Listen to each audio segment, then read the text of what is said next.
سنة 10C.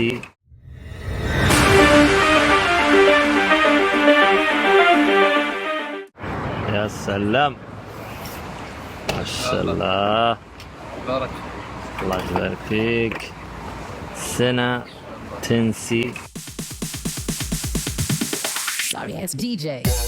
فكرة اني اصور بالجو برو وراح اقارن الفيديو اللي يطلع من هنا من الفيديو اللي هنا، ونشوف هل الموضوع يعني في دقة تصوير ولا كاميرا يعني تعبانة، مقارنة بجو برو 6.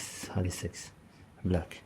الآن هذا المنظر حق الجو برو لو انزل كذا تمام ممتازة. الآن بالنسبة للكاميرا الثانية هذه الرؤية الحال انها تكون كذا. جاهزين تقريبا. الآن راح نبدأ ناخذ قيادة بسيطة. يا هلا وسهلا فيكم، معكم باراك كوينزلاند. هذه الكاميرا الجديدة من شركة سينا، أضافوا فيها ميزة إنك تسجل الصوت وتسجل فيديو بنفس الوقت، وهذه إضافة جميلة من هذه الشركة بصراحة، الرائدة في مجال الكوميونيكيشن من ناحية الموتور بايك. الدباب اللي أستخدمه دباب هارلي 500 ستريت، دباب جميل، صوته رائع. أنا ما أدري أنتم من النوع اللي يحب الكروز والأصوات الجميلة هذه أو لا. اليوم إن شاء الله بالفيديو هذا راح نجرب الكاميرا الجديدة هذه سينا 10C ايفو. الصوت أنا أبغى أختبر الصوت، هل الصوت جميل من ناحية الهواء، من ناحية إزعاج الدباب. بالإضافة الثانية راح أقارن الفيديو الذي يطلع من كاميرا البرو 6 بلاك هيرو مع كاميرا سينا 10C ايفو.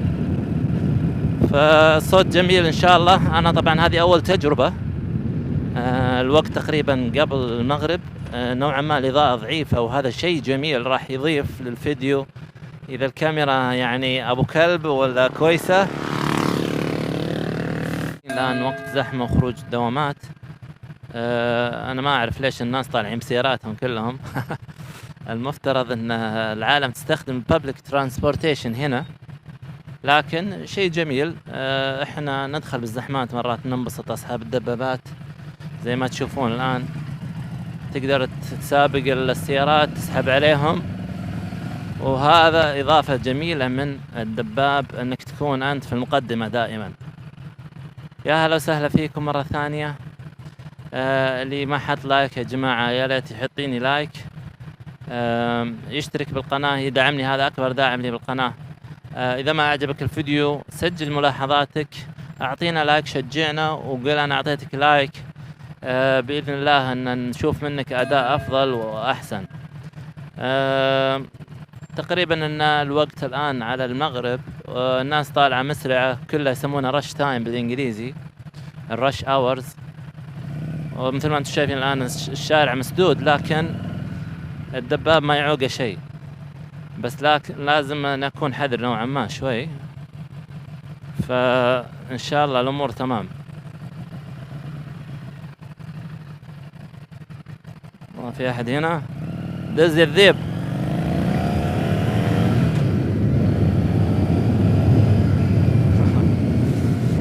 هذه ميزة الدباب يا جماعة، تدخل بين السيارات ما في شيء اسمه زحمة. نتأكد بس ما في أحد من الجهة الثانية. إذا الأمور تمام ما في زحمة كثير، أنا ما أنصح إنك تدعى يعني تروح قدام السيارات دائما. بعض القائدين يعني يتضايق، يقول ليش يصير قدامنا، المفروض يكون في السرعة معنا. أذكر مرة كان في واحد صاحب بي ام زي مكان السيارة هذه، وقفته كان زعلان مرة، يعني لدرجة اني اول ما مشينا دعس اكثر ما عنده، بغى يطيرني. فاذا ما كان له حاجة انا ما انصح ان الواحد يجربها. واظن في نوعا ما قانون في استراليا هنا ان ممنوع تدخل بين السيارات حسب علمي، الا اذا كنت تمشي سرعة 30 كيلومتر بالساعة. بس حبيت اجرب الفيديو. الكاميرا الخارج من الكاميرا الايفو 10C 10C ايفو من شركة سينا مع جو برو بلاك 6. اهم شيء يا جماعة حطوا في بالكم هذا الفيديو الأول، توني فاك الكاميرا من الكرتون. إذا بالنسبة للصوت أو مشكلة في التصوير يا ريت تكتبوا لي تعطوني ملاحظاتكم، وهذا الشيء راح يساعدني إني أحل المشكلة، لأن راح نستخدمها إن شاء الله بالفلوجات وسفراتي اللي راح أسويها إن شاء الله الأيام القادمة عن طريق الموتور بايك. إذا كنت من محبين الموتور بايك أنصحك إنك تبدأ تاخذ دورات تعليمية، ولا يهمك أحد يقول إن الدباب خطر وتموت، إن شاء الله يعني حافظ الله، لكن الواحد دائما يعني يعمل الأسباب، يعني ما تسرع، ما تدخل يعني دخول شرس على قولتهم على السيارات. تحاول إنك تكون حذر، فول اتنشن 24 ساعة، يعني ما تقعد تفكر تستهبل. الجميل انك تشغل اغاني بالخوذة زي الان، انا الخوذة الان فيها اغاني وكذا تقدر تتكلم، لكن كل هذا يعني ما يمنع انك تكون مركز في قيادتك، تكون يعني، لان هنا ما في غلطة، غلطة ب10 على قولتهم. بس يا جماعة صدقوني متعة جميلة، اسأل مجرب ولا تسأل طبيب. انا تقريبا من كنت بنهاية الثانوية وانا افكر اخذ موتور بايك، وراحت السنين وتحسفت بيني وبينكم، فالحمد لله من الله علي اني قررت القرار السليم واخذت الموتور بايك. البايك اللي انا اسوقه الان جميل بصراحة، وانا معجب من شركة هارلي من زمان.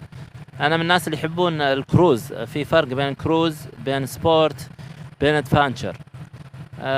التفرقة سهلة طبعا. السبورت هذه رياضية مثل دباب مشعل، اخوي مشعل وهو اللي ساعدني في شراء الدباب وغير افكاري. الكروز مثل هذا اللي تشوفونه، اشتهرت شركة هارلي في الكروز. طبعا مو بكل دبابات هارلي كروز، لا عندهم ادفانشر، عندهم انواع مختلفة. شركة كبيرة ورائدة، من اول الشركات اللي استخدمت دباباتهم في الحرب العالمية الأولى. يا أهلا وسهلا فيكم مرة ثانية. إن شاء الله أنا تقريبا قربت أوصل على البيت، فإن شاء الله أول ما أنزل الفيديو حاب أشوف تعليقاتكم ورأيكم. هذا الشيء يهمني طبعا. مثل كذا الآن تشوفون في سائقين يعني نوعا ما سيئين، فأنت لازم تكون حذر دائما. بس شكرا. في نهاية هذا التقرير لا تنسى مشاركة المقطع وتعطينا رأيك في الصوت وفي الفيديو. كنت معكم دائما وأبدا باراك، كوينزلاند.